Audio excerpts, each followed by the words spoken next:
Hello and welcome to the first course in the Windows 10 Configuring Learning Track. This course is Plan Desktop and Device Deployment. I'm Glenn Weddock, and I'll be your guide through the content. You might be interested in this course for a few reasons. For example, Windows 10 might be coming to your organization, and you'd like to get ready for the changes that it will bring. In addition, you might be involved in operating system decisions at your place of business, such as whether or when to roll out Windows 10, and you'd like those decisions to be informed ones. Or perhaps you're interested in prepping for the first of the Microsoft Windows 10 certification exams, 70-697. If you're here because you need to work with Windows 10, that's great because I'm going to present as many practical and real-world tips as I can, with a minimum of theory and philosophy, although an opinion or two might sneak in from time to time. This course is the first in a series of 9 that will familiarize you with just about every aspect of Windows 10.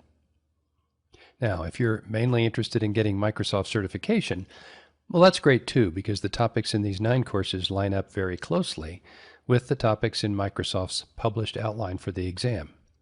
I think you'll find this to be excellent test prep because of the combination of discussion and live demos.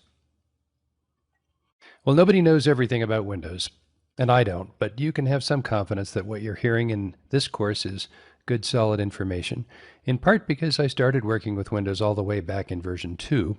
That's not what it was called back then, but never mind. I've written a bunch of books, most about various different Windows versions, including some test prep books, but don't buy any of them if you find them on sale at your local bookstore. They're all out of date by now. So to bring the topics to life, many of the examples in these 9 courses take place in a fictional company, Globomantix, for which I've built an Active Directory environment. You'll learn more about the company as we go along. Suffice to say for now that it's a solar energy firm with offices in Toronto and Denver that's looking to transition to Windows 10. Now, one thing I should note is that Windows 10 is designed to be a moving target, increasing in features over time. Some of the capabilities that Microsoft has announced for Windows 10 are not fully realized as of this filming, and some of what I show you could change over time. Of course, if you're in IT, you're used to that, but still it's worth mentioning.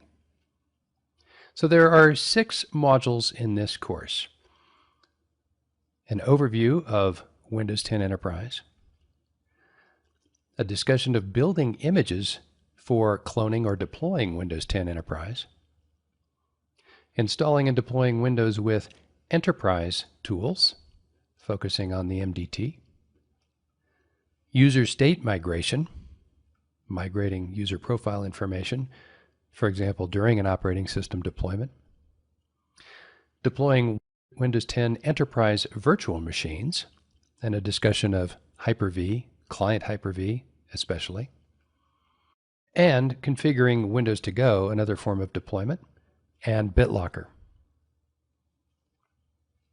The topics that we'll be discussing and demonstrating in this module are primary new features of Windows 10, changes in the user interface, the difference between the Windows 10 editions that are available, Microsoft's cloud integration and Azure integration features, some scenarios for mobile devices and Windows 10, and a discussion of the old standby Internet Explorer, now in version 11, and the new Microsoft Edge browser.